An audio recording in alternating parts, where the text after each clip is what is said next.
The last letter Clara Whitmore sent on a Tuesday in October of 1882 was the 52nd she had written in exactly 1 year, and not a single one had ever been answered. She sealed the envelope the same way she had sealed everyone before it, pressing her thumb firmly against the wax until the small flower stamp she kept on the corner of her writing desk left its mark in the cooling red circle. She had bought that stamp the previous October at Mr. Henley's dry goods store on the main street of Millhaven, Kansas. On the same afternoon she had first sat down and written to the stranger whose name she had been given by a dying man. That was how it had started, and it was the kind of beginning that did not lend itself to easy explanation. People in Millhaven knew Clara Whitmore as a sensible woman. She was 24 years old, and she kept the books for her father's grain supply business, and she could calculate a ledger faster than any man in Haskell County. She was not prone to fancy or foolishness. She wore her dark brown hair pinned back practically, and she wore dresses that were serviceable rather than pretty, though if you looked at her straight on in the good light of a summer morning, most people would tell you she was very pretty indeed, with gray eyes that had a silver quality to them that made her seem older and more knowing than her years. She had read every book in the small lending library that the Methodist Church kept in its back room, and she had opinions about those books, which she was not afraid to share if asked. And yet she had spent an entire year writing letters to a man named Jesse Holt, who had never written a single word back to her, and she was still at it, still pressing that flower stamp into the wax, still walking to the post office every Thursday morning to drop the sealed envelope into the slot, still telling herself each week that this would be the last one. The story of why she had started in the first place began on a September evening the year before, in 1881, when a man named Thomas Greaves had died in her father's back storeroom. Thomas Greaves had been a cattle driver, one of the old kind who had come up from Texas on the Kishom Trail so many times that the dust of it seemed to have settled permanently into the creases of his face. He was 53 years old, and he had been struck in the chest by a horse's hoof in an accident outside of town, and though Doc Pemberton had done what he could, it had been clear from the first hour that Thomas Greaves was not going to survive the night. Clara's father, Elias Whitmore, had known Thomas for years, and so they had moved him to the storeroom where it was quiet and where there was a clean cot, and Clara had sat with him through the evening because her father could not bear to watch a man die and had said so plainly. Thomas Greaves had spoken clearly for the first 2 hours and wandered after that, but in one of his clear moments, he had gripped Clara's wrist with surprising strength and said that he needed someone to know about Jesse Holt. Jesse Holt, Clara had repeated. He ranches out past Cimarron, Thomas had said, his voice steady but thin. Colorado territory. He has got a piece of land that he runs alone, and he has been running it alone for 3 years now. He does not know how to ask for help, and he would not take it if he knew how to ask. He saved my life once, and never paid it back. Am asking you, miss, to write to him. Just write to him. Tell him Thomas Greaves said the world was worth something. He will know what it means. Clara had not been certain what to make of that request, but she had promised, because a dying man asked you to promise, and you did, because you were human and he was leaving the world, and what else could you do? Thomas Greaves had died at 11:15 that same evening, and by the following afternoon Clara had sat down and written her first letter to Jesse Holt, cattleman, somewhere past Cimarron, Colorado territory. She had explained who she was and that she had sat with Thomas Greaves at the end of his life, and that Thomas had wanted Jesse to know that the world was worth something. She kept it short and proper. She signed her full name. She included her address so that he could reply if he chose to. He did not reply. She wrote a second letter 2 weeks later, telling herself she was simply making sure the first had arrived. She wrote a third after that, this one a little longer, mentioning what autumn was like in Millhaven, how the cottonwoods along the creek went a pure yellow that you could see from half a mile off. She was not entirely sure why she was doing it. She only knew that she had made a promise and that something in the image Thomas Greaves had given her, a man alone on a piece of Colorado land who did not know how to ask for help, had lodged itself somewhere beneath her practical, ledger-keeping exterior and would not let go. By December, she was writing once a week. By January, her letters had grown into something considerable. She told Jesse Holt about the blizzard that had buried Millhaven under 4 feet of snow, and how her father had gotten stranded at the grain office, and she had taken him a pot of soup wrapped in flannel, and found him teaching the freight cat to shake hands. She told him about the 2 brothers from Missouri who had come through town looking for work, and had gotten into a dispute over a hand of cards at the Meridian Saloon, and how Sheriff Bray had sorted it with a patience that Clara thought bordered on sainthood. She told him about the books she had read, including a novel she had ordered from a catalog in St. Louis that had arrived with the last chapter missing, which she considered a personal injustice of the highest order. She never heard back, and yet she kept writing, week after week, through the long Kansas winter and into the thawing muddy spring, and she began to notice in herself something she could not fully name. She was writing to Jesse Holt about her actual life. Not the polished, practical version she presented to the people of Millhaven, but the real version, the one where she sometimes sat in the grain office after her father left and looked at the horizon through the west-facing window until the sky went orange and felt something large and unanswerable pressing against the inside of her chest. She told Jesse Holt about that feeling too. She did not know why she trusted a man she had never met and who had never once responded, but she did. Maybe it was precisely because he never responded. He could not judge her. He could not offer well-meaning but useless advice the way her neighbor Mrs. Cadell did, or change the subject the way her friend Harriet Boyle did when things got too close to feeling. In April, she wrote about what she wanted, which was something she had never said aloud to anyone. She wanted to be useful not just in the narrow way the world allowed women to be useful, keeping books and keeping house and keeping opinions to themselves. She wanted to build something. She wanted to matter in the way that her father's grain business mattered to this town, in the way that a good doctor mattered, in the way that a good crop mattered. She did not know yet what form that would take, and she was 23 years old and nobody expected her to know, but the not knowing had weight. She wrote it all down and sent it and waited and heard nothing. In May, a woman named Adeline Cross came through Millhaven. Adeline was 31, a widow from Arkansas, and she was traveling with a covered wagon and 2 hired men and a remarkable degree of self-possession. She stopped at Whitmore's grain supply to outfit herself for the rest of her journey west, and she stayed 3 days because one of her wagon wheels needed resetting and the blacksmith needed time. In those 3 days, she and Clara talked for hours, and Adeline told her about the parcel of land she was going to homestead in New Mexico territory.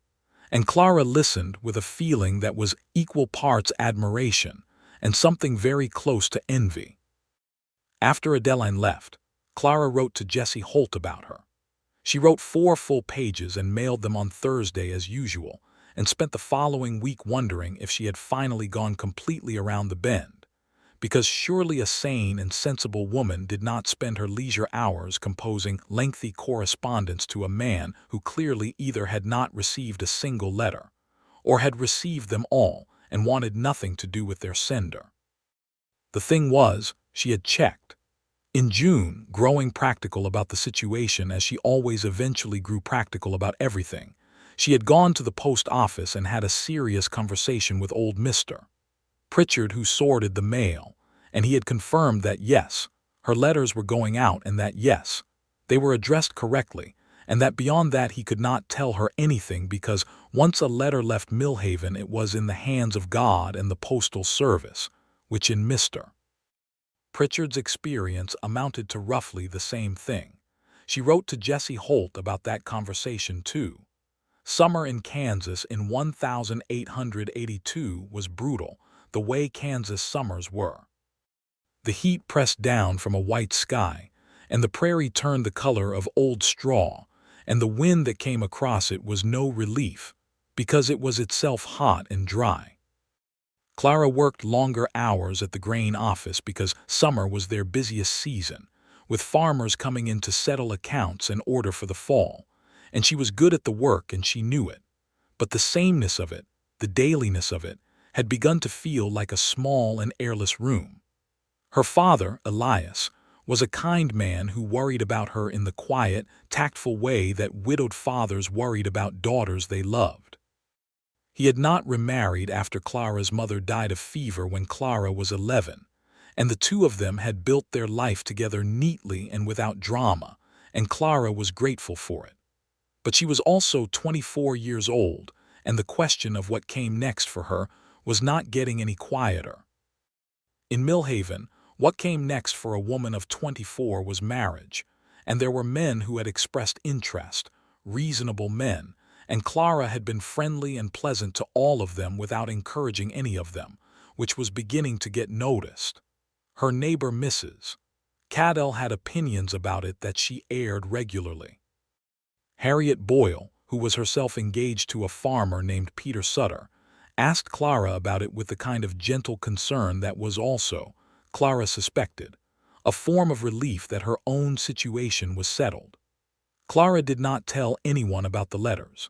It seemed like the kind of thing that, if described aloud, would sound either very sad or very peculiar, and she was not certain she had the patience for either response. She wrote her 52nd letter in October of 1882, on the first anniversary of Thomas Greaves dying in her father's storeroom. It was the longest letter she had written yet. She told Jesse Holt that she had been writing to him for a year. She told him she was aware that this was unusual. She told him that she had decided, after considerable reflection, that this would be her last letter, not because she had given up on him exactly, but because she had realized that what she had been doing for this past year was not really about him at all. He had been, she wrote, a kind of permission she had given herself. Permission to be honest. Permission to think out loud without managing how it landed. She thanked him for that, though she understood he had done nothing to provide it, having never answered a single one of her letters, which she did also note plainly, because she was a plain-spoken woman. She told him she hoped he was well and that his land was prospering and that Thomas Greaves had been right. The world was worth something, and she believed that now more than ever. She sealed it with the flower stamp. She walked it to the post office on Thursday morning the way she always did. She dropped it in the slot. She walked home. And 3 weeks later, in the first week of November, the frost having arrived and the cottonwoods having gone their bright yellow and then shed themselves to bare silver branches against the pale sky, there was a knock at the door of the Whitmore house on Larkspur Street that changed the course of her life entirely.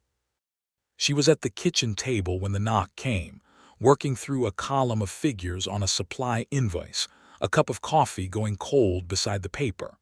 Her father had gone to the grain office already. She was alone. The knock was firm and deliberate, the knock of someone who knew what he was doing and was not in the habit of doing it tentatively. She set down her pencil and went to the door and opened it. The man standing on her front porch was tall, probably 3 inches above 6 feet, with shoulders that spoke of a life spent in physical labor, and a face that had been organized by the sun and the wind and time into something that was not conventionally handsome, but was tremendously compelling. He had dark eyes, dark as Good Creek water, and he was wearing a gray canvas jacket that had seen considerable use and boots that had seen more, and he was holding his hat in his hands in front of him with the particular combination of courtesy and discomfort of a man who did not spend much time standing on front porches. He was, she estimated, probably 28 or 29 years old. He had a jaw that looked like it had been set deliberately, and a mouth that looked like it did not smile often but might if the conditions were right. He said, "Miss Whitmore." And she said, "Yes." And he said, "My name is Jesse Holt." The silence that followed was approximately 10 seconds long but had the quality of something considerably longer, the kind of silence that rearranges itself around a moment and makes the moment feel permanent and important even as it is still happening. Clara Whitmore stood at her front door and looked at Jesse Holt and then said the only thing that honestly came to mind. "You never wrote back," she said. Something moved across his face then. It was not quite a wince and it was not quite regret, but it was in the neighborhood of both, with something else mixed in that she could not yet name. "No," he said, "I did not. I wrote 52 letters." "I know," he said. "I read all of them." She held the door open. The autumn morning was cold and bright behind him, and his breath made a small cloud in the chill air. He was turning his hat in his hands, a slow rotation, not fidgeting exactly but not still either. "You had better come in," she said. He came in. He was too big for her front hallway in a way that was not uncomfortable but was very much noticed. He followed her to the kitchen, where her coffee was still on the table beside the invoice, and she moved both to the side and gestured at the chair across from hers, and he sat in it carefully, the way a large man sat in a chair he was not sure about. She put the kettle on. She did it not because she was thirsty, but because doing something with her hands seemed wise. Then she sat down across from him and folded her hands on the table and looked at him directly, the way she looked at things she was trying to understand. "You came from Colorado," she said. "Yes. That is a considerable distance." "About 400 miles," he said. "Give or take." 400 miles, she repeated. "And you read all 52 letters?" "Yes. But you did not answer one." He set his hat on the table beside him. He looked at his hands for a moment and then looked at her, and she saw in those dark eyes something she had not expected, which was that he was also trying to understand something. As if he too had arrived at this kitchen having traveled not just 400 miles but some considerable interior distance, and was not entirely certain yet of his coordinates. "I could not write a letter," he said. "You are capable of it," she said. "You are not illiterate." "No," he said, "am not illiterate." A pause. "Had a wife. Her name was Catherine. She died in the spring of 1880. The fever." He said it the way you said a thing you had said too many times and still had not found a way to say without it being as heavy as it always was. "After she died, went to that piece of land near Cimarron, and I did not come out again. For a year and a half, did not go to town more than once a month, and I did not talk to anyone if I could help it, and I did not think about anything except the work." Clara was quiet. The kettle was beginning to warm. "Then your first letter came," he said, "in October of 1881, and I read it, and I sat with it for 3 days before I put it down." He looked at the table, then back at her. "You told me Thomas Greaves said the world was worth something." "I remember," she said. "He saved my life in 1878, Jesse said, on the trail north of Dodge City. Had made a bad decision about a river crossing in flood season, and Thomas rode in after me. He pulled me out by the collar like I was a calf that had got into trouble. Something happened at the corner of his mouth, almost a smile. He told me I was the biggest fool he had ever met, and then he built me a fire and sat with me until I was warm, and then he went right on as if it had never happened." "That sounds like what I heard of him," Clara said. "When your letter came, and I read what he said at the end," cried, Jesse said. He said it directly and without apology, as if it were a simple fact, which was something Clara found she had not expected and which moved her more than she was prepared for. "Had not cried since Catherine died. Sat in my barn and I cried for about an hour. Then I went back into the house and read your letter again." The kettle began to whistle. Clara rose and made 2 cups of coffee, careful and quiet. She set one in front of him. He curled both hands around it. "The second letter came 2 weeks later," he said. "You wrote about the cottonwoods. You said they went a pure yellow that you could see from half a mile off." "I remember writing that," she said. "I sat down to answer it," he said, 6 times. I would get as far as writing your name at the top of the paper, and then I would stop. I did not know what to say. I was not, he paused. He seemed to be choosing carefully. I was not good at being a person anymore. I was just good at the work, the cattle, the fence lines, the water, the things that did not require words. And the third letter, she asked. The third letter I read twice in the same sitting, he said. And I started to understand that whatever you were doing, Miss Whitmore, you were not doing it the way people do things when they expect something back. You were not writing the way people write when they are waiting for an answer. You were writing the way he started again. You were writing the way people talk when they think they are alone. She was quiet for a moment. That is a very perceptive thing to say, she said. You are a very perceptive person, he said. It came through. She thought about her letters, those 52 weeks of herself spilled onto paper and sent into the distance toward a silence she had eventually stopped expecting to break. She felt something that was half embarrassment and half something warmer. I should be mortified, she said. Why? Because you know everything about me and I know almost nothing about you. He was quiet for a moment. Then he said, What would you like to know?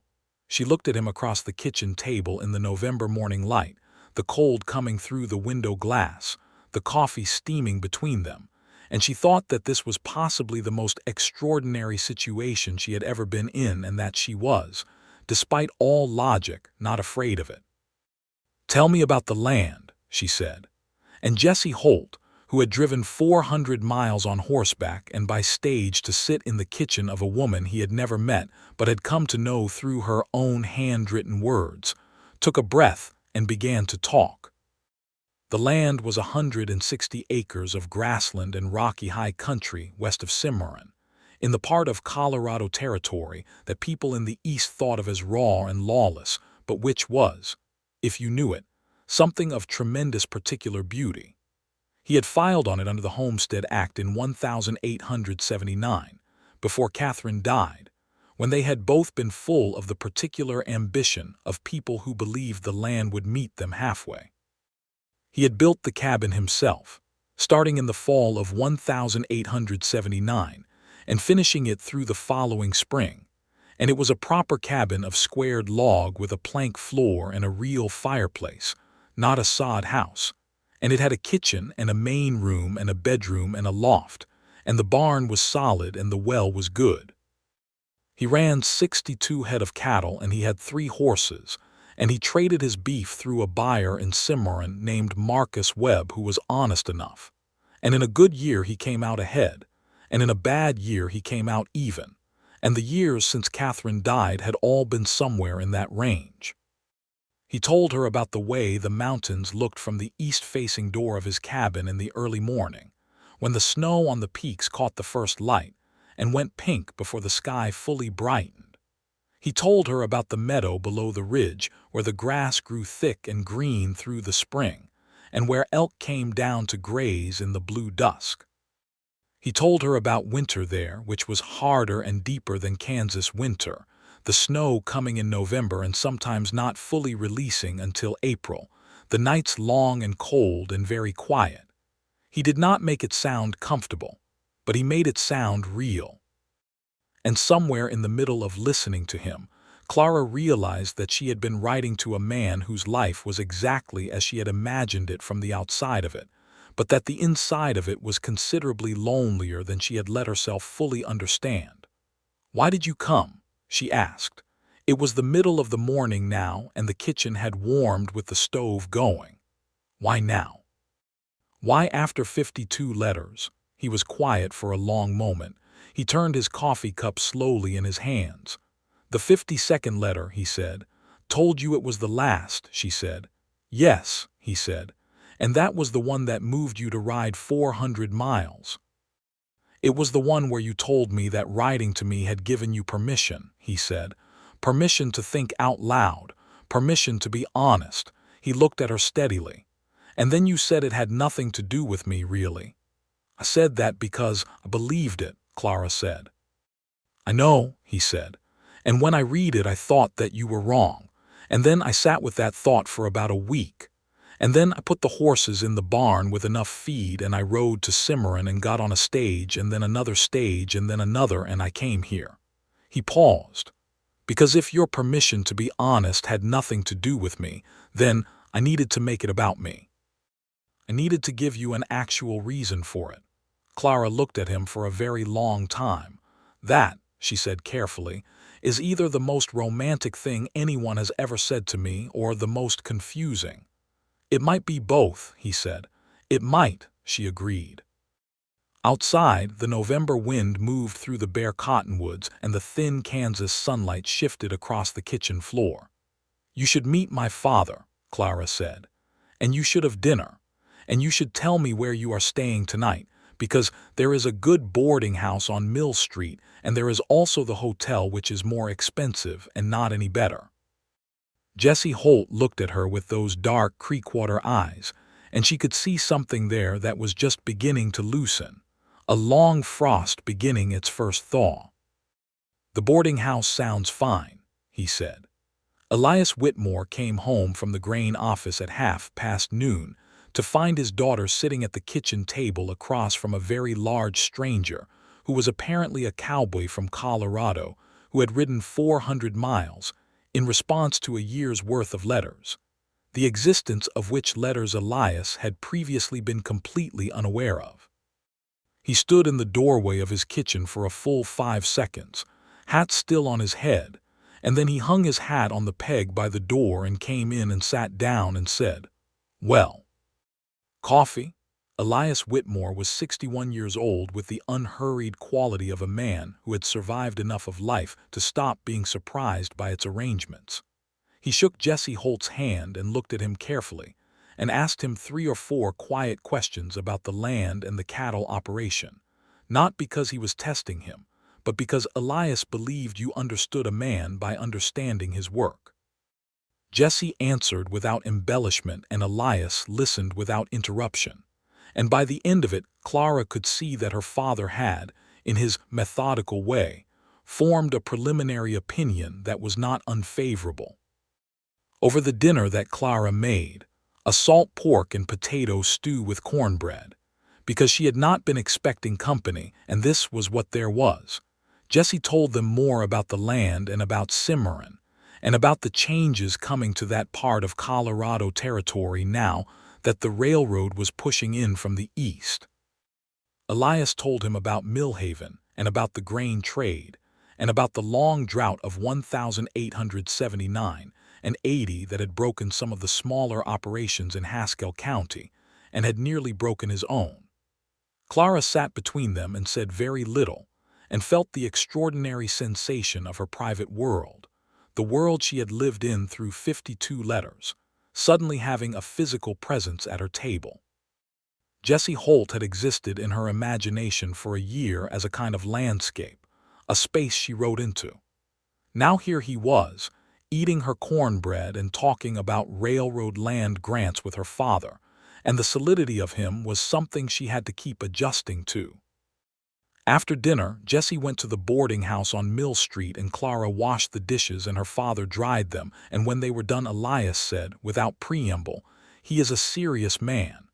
"He is," Clara agreed. "He came a long way for a woman he has never met."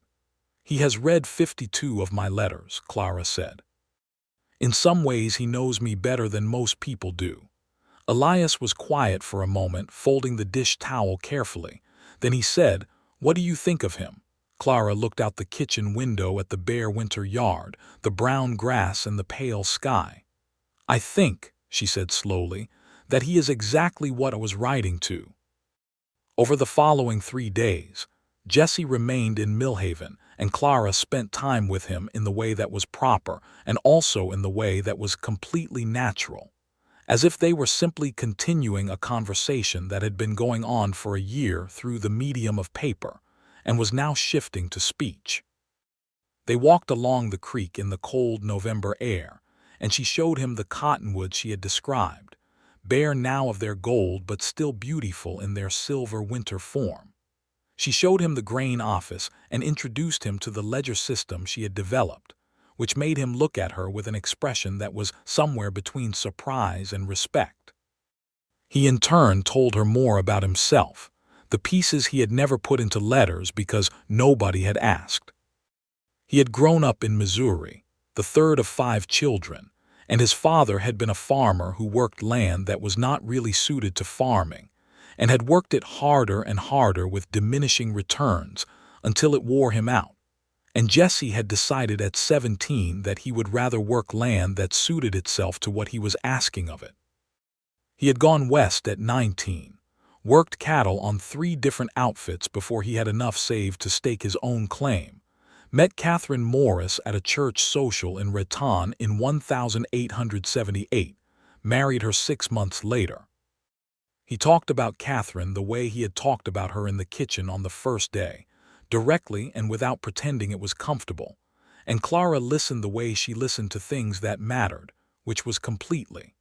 She did not offer platitudes. She said she was sorry and she meant it and she let it be what it was, which was a real loss, still present, and which did not need to be resolved or minimized before anything else could happen. On the second afternoon, they sat in the parlor of the Whitmore house with the small fire going against the cold, and Jesse asked her about the thing she had written in one of the spring letters, about wanting to build something, about wanting to matter in the way a good crop mattered. He asked it directly, leaning forward with his forearms on his knees, and Clara felt the difference between being asked the question by someone who had read it and understood its weight, and being asked it by anyone who had not. "Have been thinking about it more clearly lately," she said. "I believe I want to do something with land, not the grain side of it, the supply side, but the actual production. Something that is mine to build and not just mine to record. You could homestead," he said. "A woman can file a homestead claim," she said. "It is not unheard of, but it is difficult alone, and my father is not young." "No," he said. "I'm not asking for rescue," she said, quickly and clearly. "I want you to understand that. I'm not writing you 52 letters because I need saving." "I know," he said. "That was clear by about the 4th letter." "Then why did you come?" she asked again, because she needed to hear it a second time, from this solid and close-up version of him rather than from the morning light she had been examining the question in. He was quiet for a moment, and then he said, "Because you gave me something and I had not given you anything back, and that was a debt I wanted to make right." "What did I give you?" "You kept writing," he said, "every week for a year, and I read every one. And you talked about the horizon and the books and Adeline Cross and what you wanted and what you felt. And every week I read it, I thought, the world is worth something. Thomas Greaves was right. And that is not a small thing to give a man who had forgotten it." The fire crackled. The wind moved against the window. Clara Whitmore looked at Jesse Holt in the warm parlor light and felt something in her chest that she had no practical name for but recognized as the thing she had been riding toward for a year without knowing it. "You are planning to go back," she said. "My cattle need me back by December," he said. "Have a neighbor looking in on them, but he cannot do it indefinitely." "How long do you have?" she asked. 5 more days, he said. 5 days, she said. "Yes." She nodded once as if settling something in her mind. "Then we had better make good use of them," she said. They did. In those 5 days, Clara showed him everything she could think of that mattered to her about Millhaven, not as a woman showing a man her town in hopes of impressing him, but as one honest person showing another honest person the things that had shaped them. She took him to the Methodist Church library and showed him the missing last chapter novel that had constituted a personal injustice, and his response to it, a brief and genuine look of outrage on behalf of the incomplete story, was extremely satisfying. She introduced him to Harriet Boyle, who looked at Jesse with wide eyes, and afterward told Clara in private that she was not sure what was happening, but that she heartily approved of it. She introduced him to Sheriff Bray, who shook his hand and assessed him in the quiet, professional way that good sheriffs assessed people, and seemed to find nothing wrong with the assessment. On the 4th day, Jesse borrowed a horse from the livery stable, and they rode out past the edge of town into the open country of the Kansas prairie, and she felt for the first time the quality of him in motion. He rode easily and without affectation, the way you rode when horses had been part of your life so long that the relationship between you was just a working partnership. And she was a decent rider herself, and they went out into the pale winter grass together, and it felt uncomplicated in a way that the rest of it did not. They stopped on a low rise that gave them a view in all directions, the flat immensity of the Kansas plain running out to the horizon in every direction, the sky enormous and pale and cold above them, and they sat on their horses side by side for a while without saying anything. Then Jesse said, "I want to ask you something." "Ask," she said. "Would you consider coming to see it?" he said. "The land, the cabin, Cimarron in the spring when the country is easier." She looked at him. "You are inviting me to visit your homestead." "Yes," he said. "That is not exactly conventional," she said. "No," he said, "but then you have spent a year writing letters to a man you did not know, which is also not exactly conventional." "Fair point," she said. "Your father could come," he said, "or someone else. Am not asking for anything improper. Am asking if you would come and see the thing I have been trying to build, because you know about it from what I told you, and I would like you to see it from the real side." She looked at the horizon. The wind came across the grass with a soft sound. "Yes," she said, "I will come in the spring." On the fifth and last day Jesse came to say goodbye, and he stood again on the front porch of the Whitmore house, as he had stood when he arrived. But this time the quality of the moment was entirely different. He was still holding his hat in his hands, but the discomfort was gone from it, and what was left was just the gesture itself, the courtesy of it. "I will write," he said. Clara looked at him. "You will?" she said. "Yes," he said. And then, for the first time since she had opened the door to him 11 days ago, Jesse Holt smiled. It was not a large smile, but it was complete and genuine, and it changed his face in a way that made her understand why she had kept writing for a year. "I owe you about 52 letters," he said. She laughed. She had not expected to, and it came out real and warm. "Send them one at a time," she said. "You have a year's worth of catching up to do, and I intend to make the most of it." He put his hat on. He held her gaze for a moment that said everything they had not quite said in 11 days of careful and genuine conversation. Then he nodded once, the way serious men nodded when they had reached a serious understanding, and he went down the porch steps and down Larkspur Street toward the livery where his horse was waiting, and Clara stood on the porch in the November cold and watched him go until he turned the corner at Mill Street and was gone. She went back inside. She sat down at the kitchen table. She did not pick up the supply invoice or the pencil. She sat with her hands folded and let herself feel the full and enormous reality of what had just happened in her ordinary life. Then she went to her writing desk and took out a fresh piece of paper and a pen. The first line was simply, "Mr. Holt." She stared at it, then she crossed it out. She wrote Jesse, and then she stopped because she realized she was smiling, and she sat with that for a moment too because it was a good thing to sit with. The letters began to come in December. The first one arrived on a Tuesday, which was not Thursday, which was the day she had always mailed hers, and she understood from this that he was not calibrating, not matching her pace or her habits. He was just writing when he wrote, and there was something very like him about that. The letter was 2 pages long, and it was the most careful, deliberate writing she had ever read.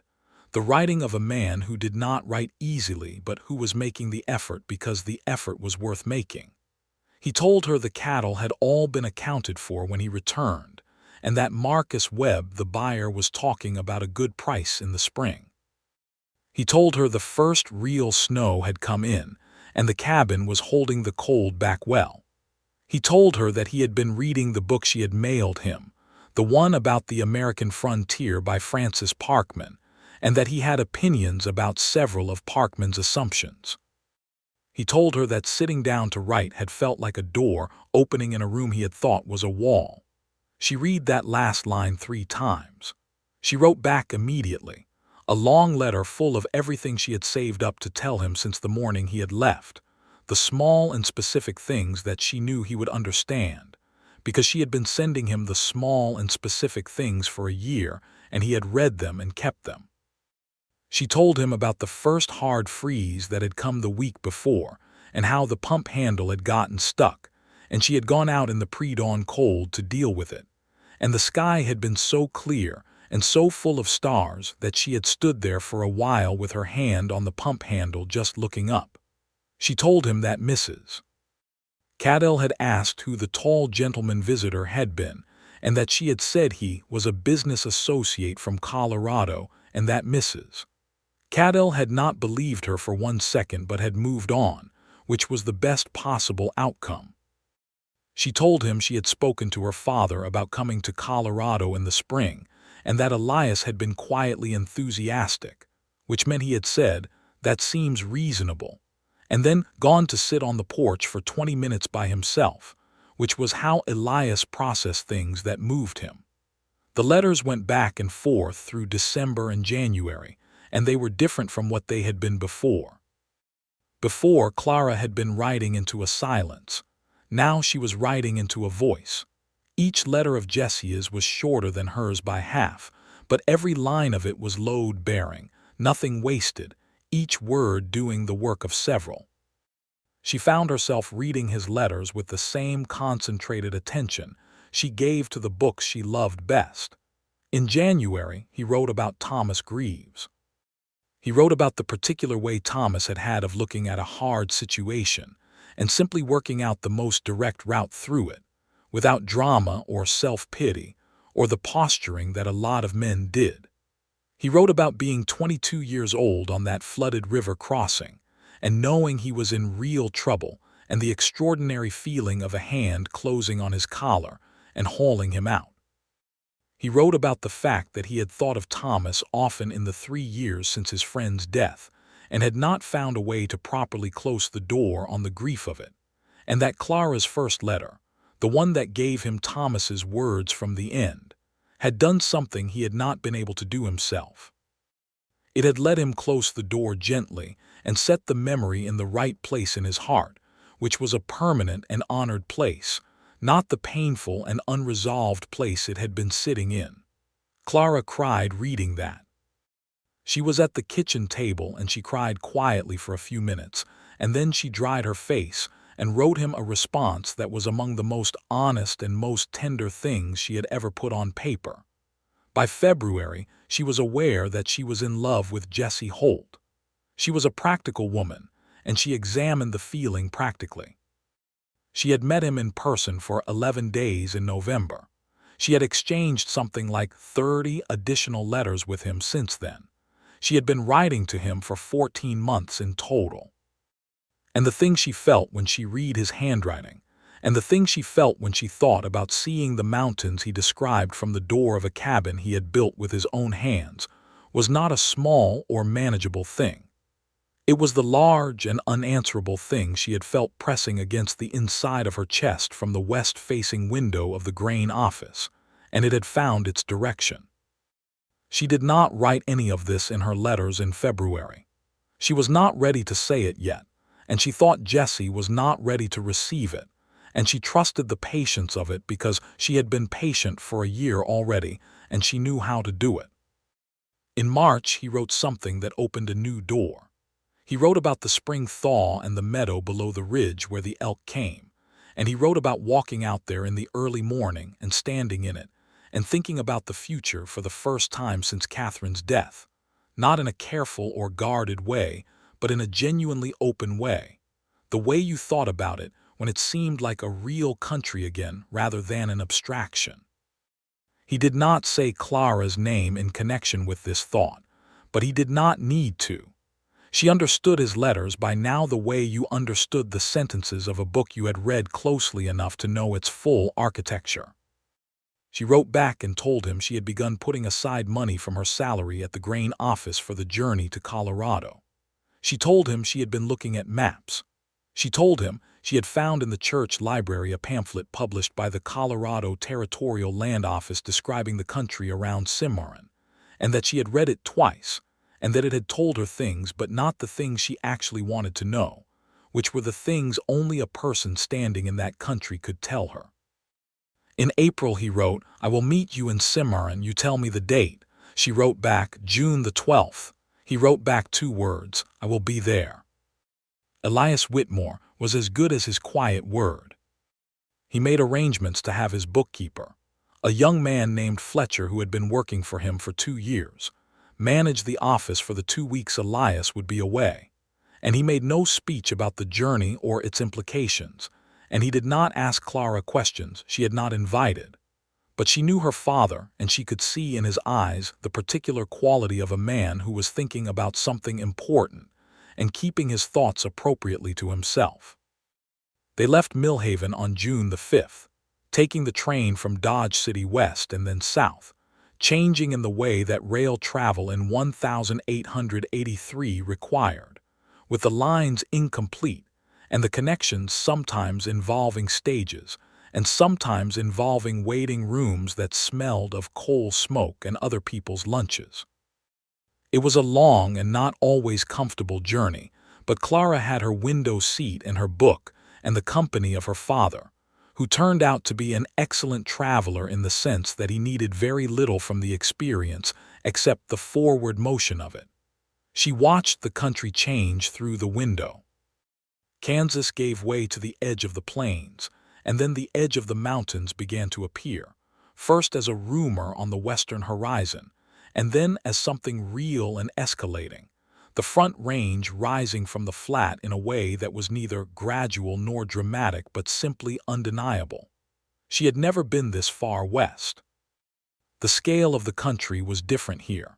It made Kansas, which she loved, feel abbreviated in comparison. They arrived in Cimarron on the afternoon of June the 11th, a full day early, and found a respectable boarding house and had a good supper and went to bed early. Clara lay on the narrow boarding house bed and looked at the ceiling and listened to the sound of the Colorado night outside the window, which was different from the Kansas night, quieter in some ways and deeper in others, and thought about what tomorrow held with an intensity that she recognized as the particular kind of anticipation that arrived when something genuinely important was about to happen. In the morning, the 12th of June, 1883, she put on her best traveling dress, the blue one with the fitted jacket that she had not worn since Harriet Boyle's engagement party, and she pinned her hair back neatly, and she looked at herself in the small wavy mirror above the boarding house dresser and told herself to remember this, the before part of it, because those only happened once. They went downstairs and had breakfast, and at 9 o'clock Jesse Holt came through the door of the boarding house dining room. He was cleaner than he had been in November, which made her smile, and he was wearing a dark shirt and a vest that she could tell was his good vest, and he had combed his hair. He looked, she thought, the way a man looked when he was trying without trying to look like he was trying, which she found very endearing.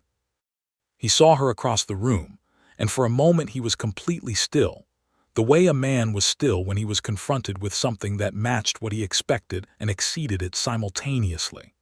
He came to the table and shook Elias Whitmore's hand, and said good morning to them both and sat down and had coffee, and the three of them talked about the journey for a while, and Clara let it settle around her like a good fire, the ordinariness of it being part of what made it extraordinary. After breakfast Jesse had a wagon waiting, and they drove out of Cimarron along a rutted road that climbed gradually into the country above the town, and Clara sat beside Jesse on the wagon seat and watched the landscape open up around her and felt her chest expand to meet it. She understood now why he had not been able to fully describe it in letters. The quality of light at this elevation was different, cleaner and more direct, and the mountains were not a backdrop the way they looked from the plains but were actual presences, occupying the space, changing the way the air moved. The meadow grass was green in the way that things were green when they had water enough, a deep and uncomplicated green, and the wildflowers were going in the lower meadows, a scatter of red and yellow and violet across the hillside. Jesse did not say much on the drive, but she was aware of his attention on her as she looked at the country, and she understood that he was watching her see it for the first time, and that this was itself something he needed. The cabin was a 40-minute drive from town. When it came into view through the pines, Clara sat forward on the wagon seat. It was a real cabin. It was exactly what he had described, squared log plank floor evident through the open door, the fireplace chimney solid and straight against the log wall.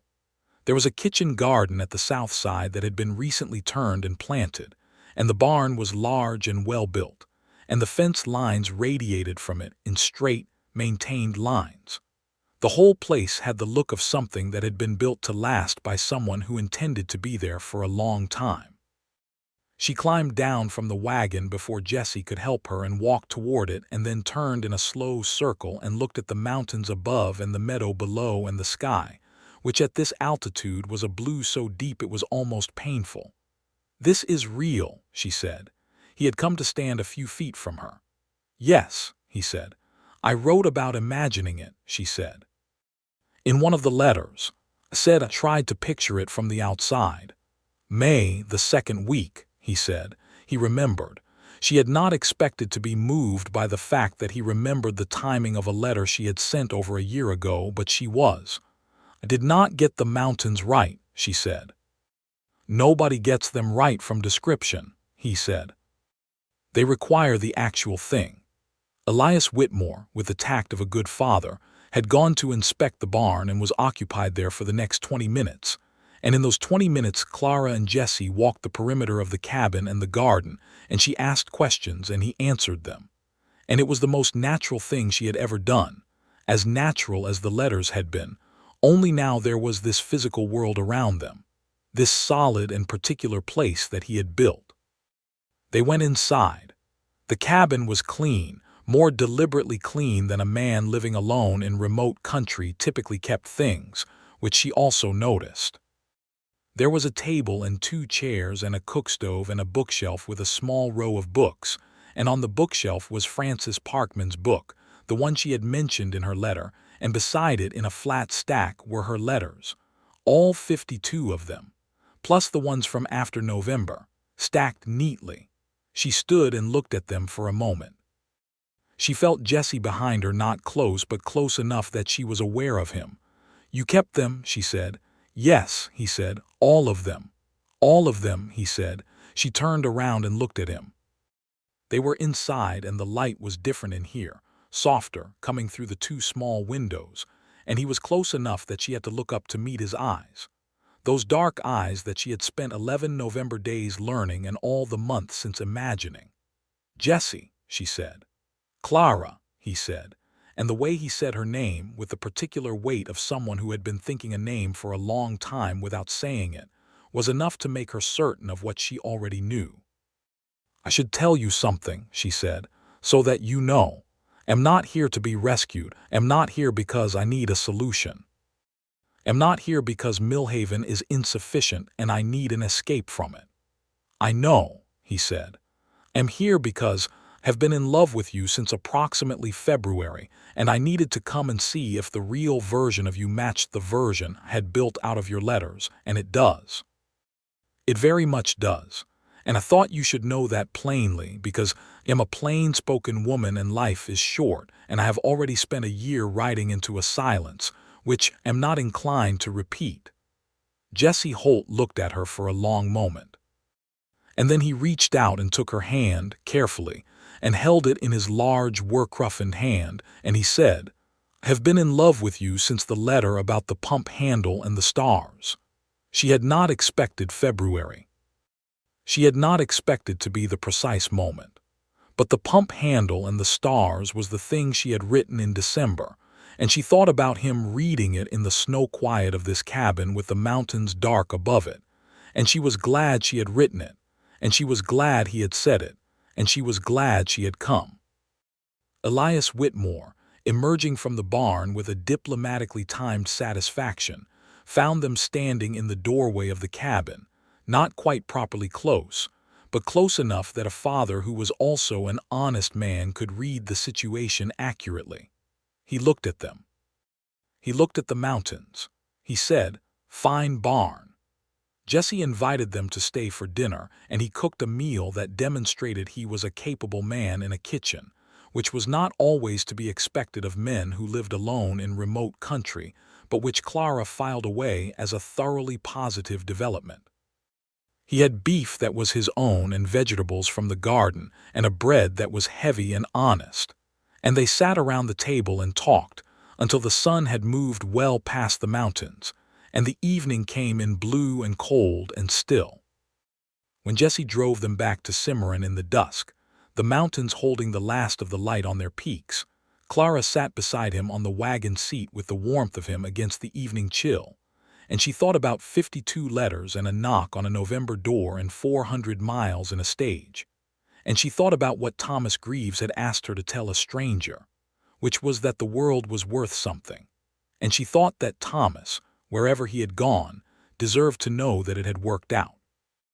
The following morning, Jesse came to the boarding house and asked if they might take a walk before breakfast, and they went out into the Cimarron morning, the street still cool and the light just arriving gold and clean from the east, and he stopped at the corner of the main street and the side street where there was a white fence and a climbing rose that had not yet opened but was covered in tight buds. He said, "I would like to ask you something." "Ask," she said.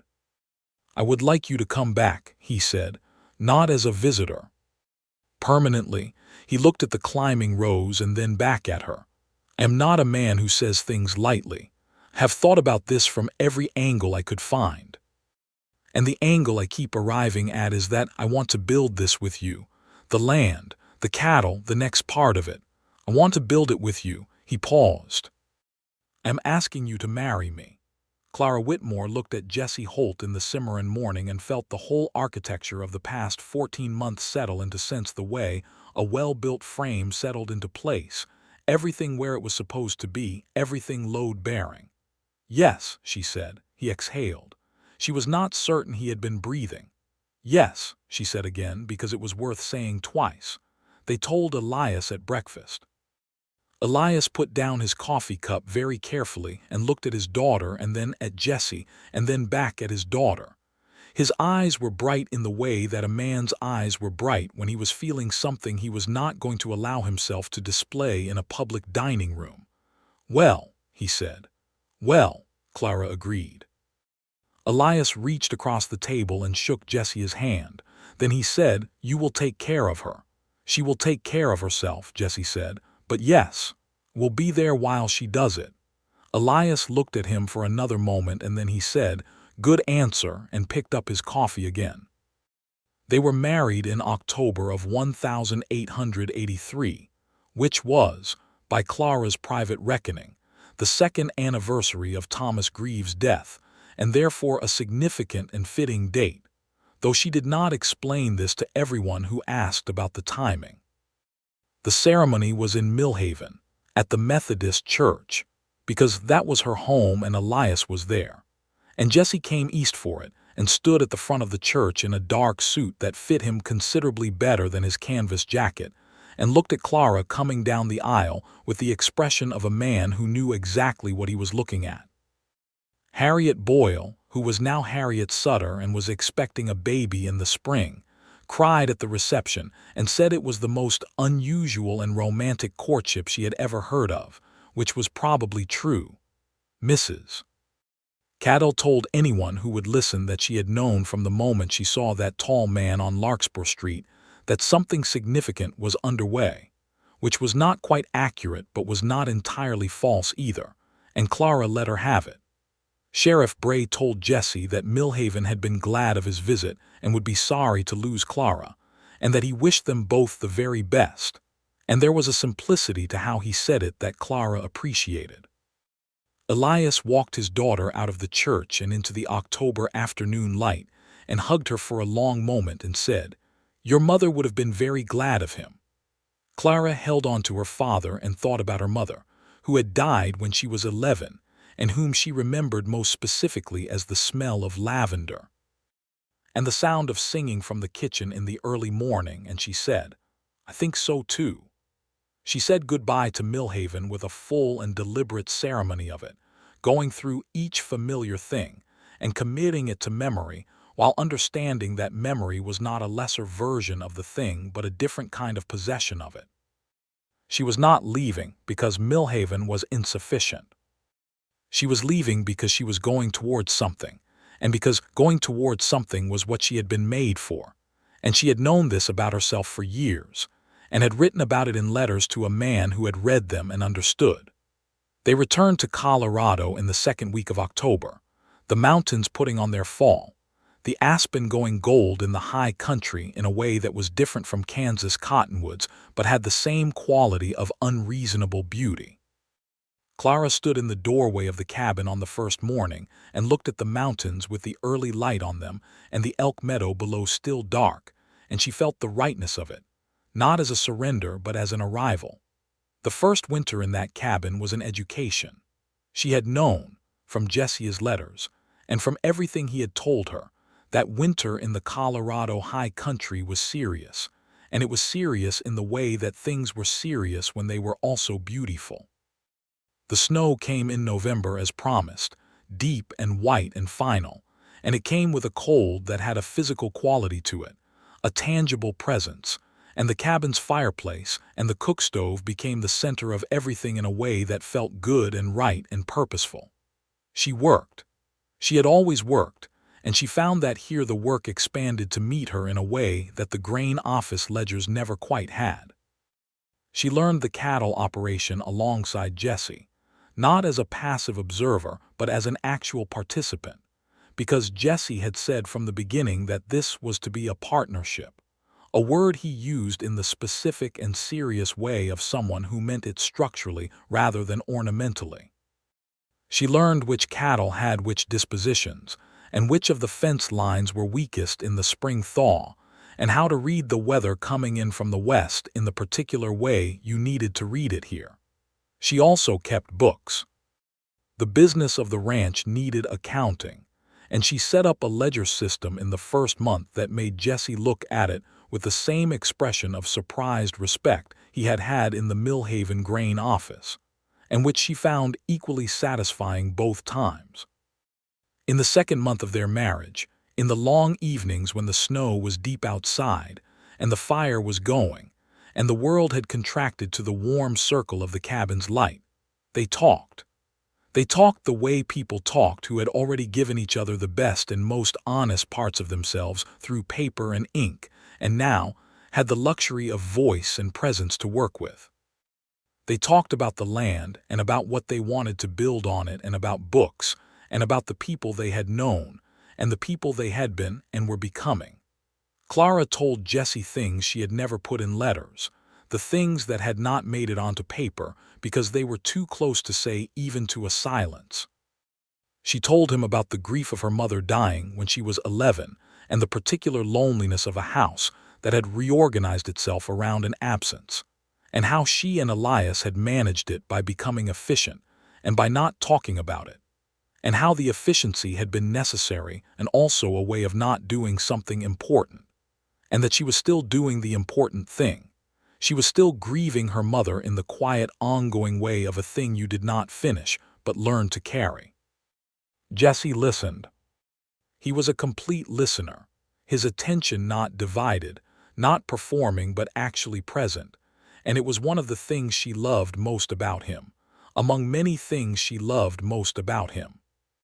He told her about Catherine, the full story, not just the death of her but the life of her, what she had laughed at and what she had wanted, and what kind of person she had been, which was a generous and funny and determined person, and Clara listened to it all and felt no jealousy because she understood that the love of a good man for a good woman who had died was not a competition and was not a threat, and was in fact evidence of the very quality in him that she loved, the capacity to be fully present in his feeling without pretending it away. By the spring of 1884, the ranch was running better than it had in years. The combination of Jesse's knowledge of the land and Clara's organizational precision had produced a household and a business that functioned with a kind of efficiency that Marcus Webb, the Cimarron buyer, commented on with the blunt appreciation of a man who had dealt with enough poorly run operations to recognize one that was not. The wildflowers came again in the meadow below the ridge, and Clara walked down to them on a May morning and stood in them the way she imagined she would stand in them when Jesse had described them in his letter the previous spring. And it was exactly as good as she had imagined, which was not always true of imagined things. She was pregnant by June. She found out in the quiet way women found out in 1884, without fanfare, with the particular kind of certainty that arrived before you had full confirmation. And she told Jesse on a summer evening on the porch of the cabin, when the sky was going orange and the mountains were turning purple in the early dusk. He was very still for a moment.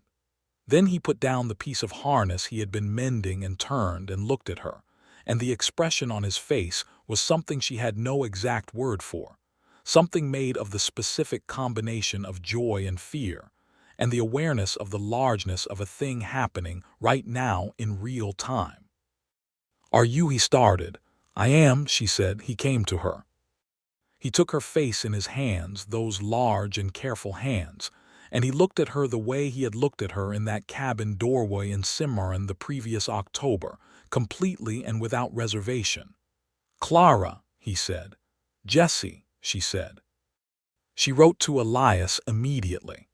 Elias wrote back with a letter that was 3 times longer than his usual letters, and which contained more exclamation points than she had seen from him in her entire life. He said he would come in the winter, when the baby was due, and stay as long as he was needed. The baby came in January of 1885, in the deep of the Colorado winter, with the snow against the windows, and the fire built high, and a midwife from Cimarron named Mrs. Havorson, who had seen every possible complication, and was therefore exactly the kind of person you wanted present when a baby arrived in a remote mountain cabin in January. Elias had come in December and was there when it happened, sitting in the main room by the fire while Jesse stayed with Clara. And when the cry came, that first complete and total announcement of a new person in the world, Elias Whitmore stood up from his chair and went to the window and looked at the snow and said nothing for several minutes, which was how Elias handled things that were too large for words. The baby was a boy. They named him Thomas Jesse Holt. Clara held him in the lamplight of the cabin bedroom, and he was very small and very sure of himself in the particular way of newborns who do not yet know they are small and who assume the world is prepared for them. She looked at his face, which had Jesse's dark coloring and her gray eyes, an unexpected combination that was entirely his own, and she thought about a dying man in a storeroom in Millhaven who had said the world was worth something, and she thought, Thomas Greaves was right. She said it aloud, quietly, to the room. Jesse, who was beside her, heard it. He put his arm around her and she leaned into him, and they both looked at their son in the lamplight. "He was right," Jesse said.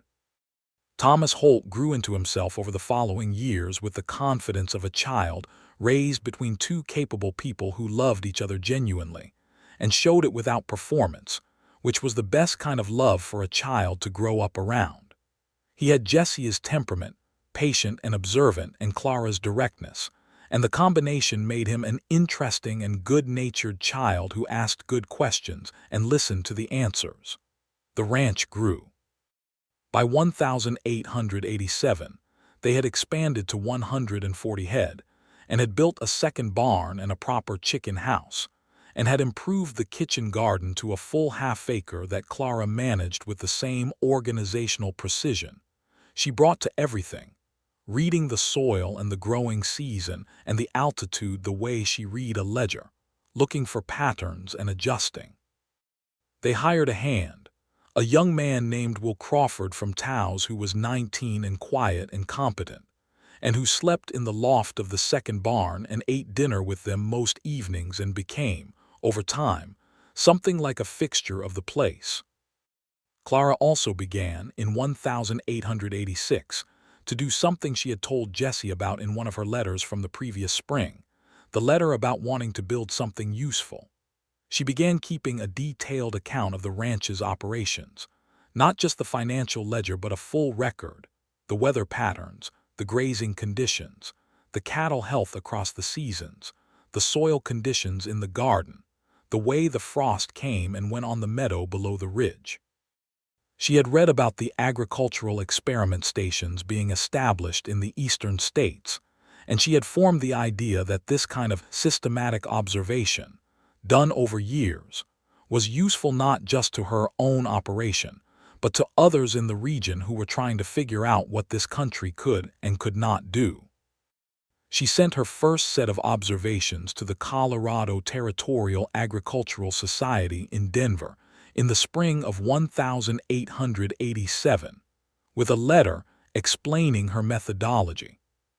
She received a reply 6 weeks later expressing considerable interest and asking for more. She sent more. By 1888, she was corresponding regularly with the society and her observations were being referenced in their quarterly publications. And a man named Dr. Aldous Whitfield, who ran the newly established experiment station at the Colorado Agricultural College in Fort Collins, wrote to her, with the kind of letter that contained that specific and excited tone of one methodical person encountering the work of another. And it turned into a correspondence that was entirely professional and extremely satisfying. Jesse read her letters to Dr. Whitfield and her publications with the same attention he gave to everything she did, and told her plainly that it was important work, which she already knew, but which she was glad to have him say. Elias came every winter. It became the pattern of their year, the winter visit, and Clara looked forward to it with the particular warmth of knowing that her father's presence filled the cabin with a specific quality of goodness. He and Jesse had developed a friendship that operated, as many male friendships did in that era, primarily through shared work and shared observation of the natural world, and only occasionally through direct conversation about the things that mattered, but which was real for all of that. Elias helped with the winter feeding of the cattle and fixed things that needed fixing and taught Thomas to play checkers, and sat on the porch in the rare warm winter afternoons with Jesse and talked about nothing and everything. In 1888, their second child was born, also a boy, which neither of them had arranged and both of them found completely fine. They named him Elias William Holt, for his grandfather, and for Will Crawford, who had saved a calf in a difficult late spring birth the previous April by simply refusing to let it die, an act of stubborn compassion that deserved recognition. Elias William was different from Thomas in almost every possible way. Where Thomas was quiet and observant, Elias William was communicative from practically the first week of his life, a person who had opinions about things and was not shy about expressing them. He had Clara's coloring, the dark brown hair and gray eyes, and Jesse's determination, and he was, from the time he could walk, a person who went toward things rather than waiting for them to come to him. Clara sat on the porch of the cabin on a September evening in 1889, with Thomas, now 4, playing at the edge of the garden and Elias William, 10 months old, asleep against her shoulder, and the mountains doing what they did in September, that particular combination of early cold and late season warmth that made the air feel like something you could taste, and Jesse came and sat beside her, and they were quiet together for a while. "I want to tell you something," Jesse said. "Tell me," she said. "Think about November," he said, "when I knocked on your door." "I think about it too," she said. "I was terrified," he said. She looked at him. "You did not look terrified." "I was very terrified," he said. "Stood on the street outside your house for about 20 minutes before I knocked." "Jesse Holt," she said. "Kept thinking," he said, "what if she is exactly what she sounds like in the letters and I have made a fool of myself by being the man who never answered?" "You had," she said, "made a fool of yourself by not answering." "No," he said, "but you opened the door anyway." "I opened the door anyway," she said. He reached over and took her hand, the way he had taken it in the Cimarron morning the summer before they were married, carefully, as if it was a thing of value that he intended to treat accordingly. "Clara," he said. "Jesse," she said. The mountains were going blue in the dusk, and Thomas was talking to something in the garden that may have been a caterpillar, conducting what sounded like a serious conversation, and Elias William made a small sound in his sleep against her shoulder, and the evening settled around them like something complete. By 1890, the ranch had grown into something that people in the region around Cimarron had begun to talk about with a specific kind of respect, not just as a cattle operation, but as a model of what could be built in this country by people who took the land seriously. Clara's systematic records had by now 7 years of data in them, and she had published 3 detailed reports through the Colorado Agricultural Society that had been cited in discussions about grazing practices and soil management at the territorial level. A woman came from Denver in the summer of 1890 to interview her for a newspaper piece. A young woman reporter named Dorothy Crane, who was 22 and sharp, and clearly accustomed to being underestimated. And Clara talked to her for 2 hours, and Jesse served them coffee on the porch, and Thomas came and sat and listened. Because he was 5 and curious, and Dorothy wrote a piece that appeared in the Denver Republican in September under the headline, "Rancher Scientist of the High Country," and which was the first time Clara had seen herself described in print, and which she folded and kept in the flat box on the bookshelf, next to the stack of letters. The letters were still there. All of them, hers to Jesse and his to her. She had kept them from the beginning, bundled with a piece of brown string, and they sat on the bookshelf next to Francis Parkman and 3 volumes of natural history, and a dog-eared copy of a novel that had cost her considerable searching to find, the novel she had originally ordered from St. Louis and received without its last chapter, now found complete. Thomas had asked about the letters once at the age of 5 with the direct curiosity of a child who noticed things. "What are those?" "Letters," Clara said. "To who?" "To your father, and from your father." Thomas had thought about this.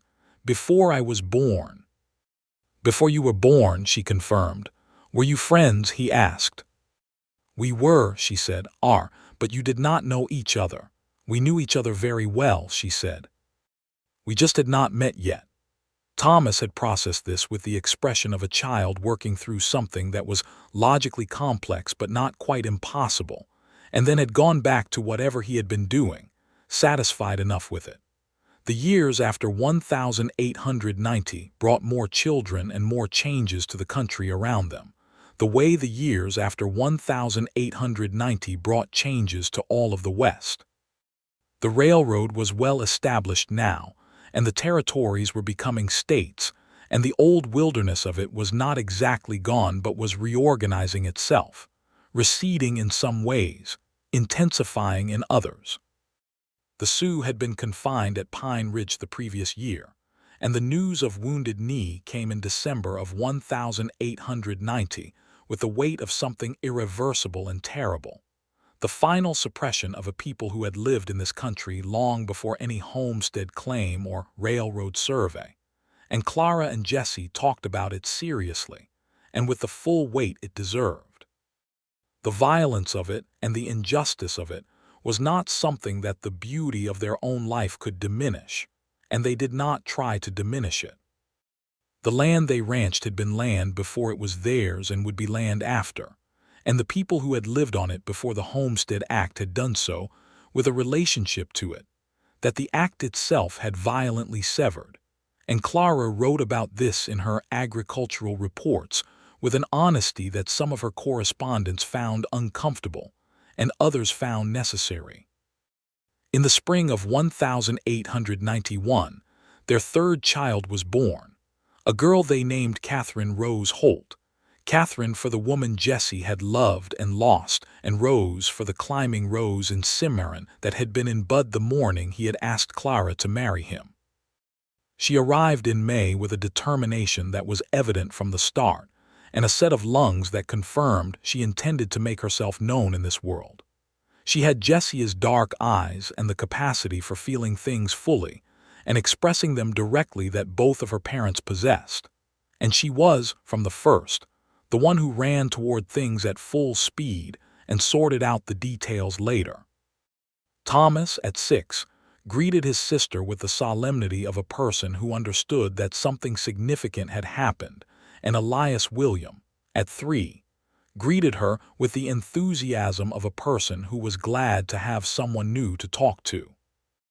Elias Whitmore held his granddaughter in the cabin lamplight because he had come again for the birth, and his face had the quality it always had at these moments, the quality of a man feeling something too large for his usual precision with feelings, and he said quietly, "Rose is right for her." "I thought so," Jesse said. "Her grandmother was named Rose," Elias said. "Clara's mother, Rose Ellen. I never told you that." Jesse looked at Clara across the room and she looked back and the recognition passed between them like a current. "We did not know," Clara said. "No," Elias said. "I did not think to say it before." He looked down at the baby. But there it is. There it was. The world, as Thomas Greaves had said, was worth something. It kept proving it in ways you did not expect, in corridors of meaning that opened suddenly in the middle of ordinary life, and showed you that nothing was quite as isolated as it appeared, that everything was connected to something else by the long and complex thread of cause and effect in time. Will Crawford, who had been with them since 1887, married a woman from Cimarron named Nora Fallon in 1892, and they built a small house on the eastern edge of the Holt land that Jesse had offered them, and which Will had accepted with the particular combination of pride and gratitude of a young man who had found his place and knew it. Nora was a practical and warm person who became Clara's close friend in the way that friends became close friends when they lived near each other and worked alongside each other and liked each other genuinely. And the two households became the kind of neighboring operation that made the hard years bearable and the good years richer. In 1893, the country went through a financial panic, the big one, that hit the cattle market hard and hit a lot of ranching operations even harder. The Holts were not immune. The price that Marcus Webb could offer for their beef dropped by a third that year and did not recover for 2 years after. They tightened everything, went back to the close margin management of the early years, and Clara's ledger system, by now 9 years of detailed and precise record keeping, was what allowed them to navigate it without losing ground. She could see exactly where the margins were and how to work within them, and she worked within them with the methodical precision she had always brought to numbers, and they came through it.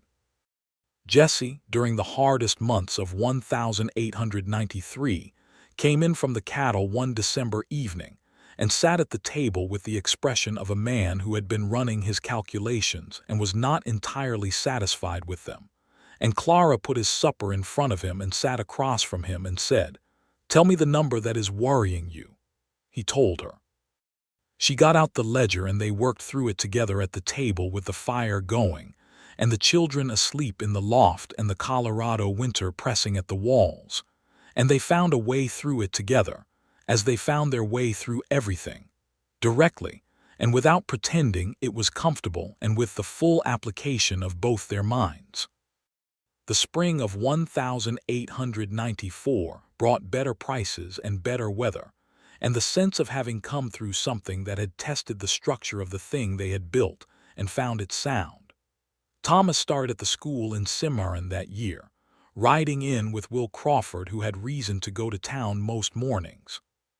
He was 9 and absorbed information with the same concentrated attention. His mother read letters and his father read country.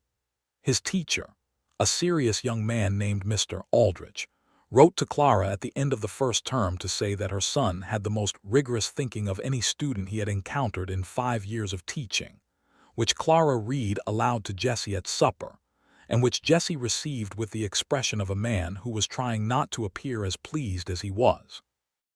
Elias William started school 2 years later, and his teacher wrote a different kind of letter, one that was also complimentary but which emphasized enthusiasm and social gifts rather than academic rigor, and which was entirely accurate to the child in question. Catherine, who would not be school-age for 3 more years, observed all of this with the dark-eyed attention of a child who was filing information for later use. On a warm evening in the summer of 1895, Clara and Jesse sat on the porch of their cabin as they often did when the day's work was done, and the children were inside, and the mountains were doing what the mountains did, and Jesse took a letter from his shirt pocket and set it on the porch rail between them. It was her first letter to him, the one she had written in October of 1881, the one that told him Thomas Greaves had said the world was worth something. The paper had gone soft with handling and the fold lines were very deep. "Have been carrying this one for a year," Jesse said. "Not on purpose. Found it in my jacket last fall and I have had it with me since." Clara looked at the letter, her own handwriting younger by 14 years, the flower wax seal broken at the first opening and long since fallen away. "I remember writing it," she said. "I was sitting at the kitchen table in my father's house. Had known Thomas Greaves for about 8 hours and he had died at 11 at night, and the next afternoon I sat down and wrote it." "Am glad you did," Jesse said. "Am glad I did too," she said. He took the letter and opened it carefully along its old fold lines, and read it in the evening light, the way he had read it the first time in the winter of 1881, in a cabin 30 feet from where they were sitting, the letter that had made him sit for 3 days before putting it down. He folded it again and handed it back to her, and she held it in her hands and felt the weight of it, not the physical weight, which was nothing, paper and ink, but the other weight, the accumulated weight of everything that had come from it. "Thank you," he said. "For writing it," she said. "For writing all of them," he said. "For 52 weeks of writing into a silence and not giving up on it." "I almost did," she said. "Several times." "I know," he said. "You said so, particularly in the letter after you talked to Mr. Pritchard at the post office." She laughed. He was right. She had nearly given it up after the post office conversation and had written about it with a rueful honesty that she could remember clearly. "What kept you going?" he asked. She thought about it, the real answer, the true and specific answer. "Thomas asked me to," she said, "and I had made him a promise," and then she paused. "And then I just needed somewhere to be honest, and it was the place I had for it." "I know," Jesse said. "Could tell. That is why I kept reading." "And that is why you came," she said. "That is why I came," he said. "Eventually." "You were slow about it," she said. "I was very slow about it," he said. "I'm sorry." "You made up for it," she said. "More than." He reached over and took her hand. The mountains were going pink with the sunset, and the evening star was just appearing at the darkening edge of the sky, and down in the meadow below the ridge the elk were moving, a small group of them, their dark shapes unhurried in the last of the light. They sat there together in the good quiet of it, the two of them who had found each other through 52 letters, and a knock on a November door, and 400 miles, and all the years of building since. And the world around them was particular and real and very much worth something. Inside the cabin, Thomas was reading to his younger brother and sister from a book that he had taken from the shelf, and his voice came through the window in the measured and serious cadence of a 9-year-old who considered reading allowed a serious responsibility, and Elias Williams' occasional interjections were audible as a counterpoint, and Catherine's laughter came once, clear and complete. Jesse squeezed Clara's hand. She leaned her head against his shoulder. The evening star brightened as the sky deepened. In the flat box on the bookshelf, next to the stack of letters, the 52nd one was still sealed in its envelope, with the flower stamp pressed into the red wax, the stamp that had moved a year's worth of small, honest truths from a kitchen table in Millhaven, Kansas, to a cabin in the Colorado mountains, and had done it, all those weeks, faithfully, and without ever knowing what it was doing. Clara had put it in the box on the day Jesse arrived on her doorstep, not because she had known what was happening, but because the day had felt like the kind of day that things should be kept from, and she had been right, and the letter had stayed there unopened because it had never needed to be read. It had done its work. It had been enough. It had been more than enough. The ranch went on.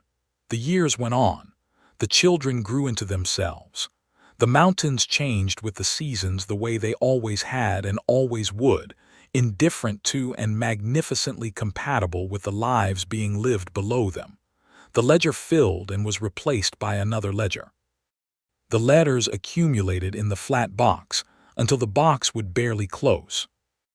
And on the long evenings when the work was done, and the children were quiet, and the fire was going against the Colorado cold, Jesse Holt and Clara Holt, who had once been Clara Whitmore of Millhaven, Kansas, keeper of books and writer of letters, sat on their porch or at their table or by their fire and talked, and were quiet together, and were whole in the way that people were whole when they had built a life out of the truest things they had and found that the truest things were enough. The world was worth something. Thomas Greaves had been right. He had been exactly right.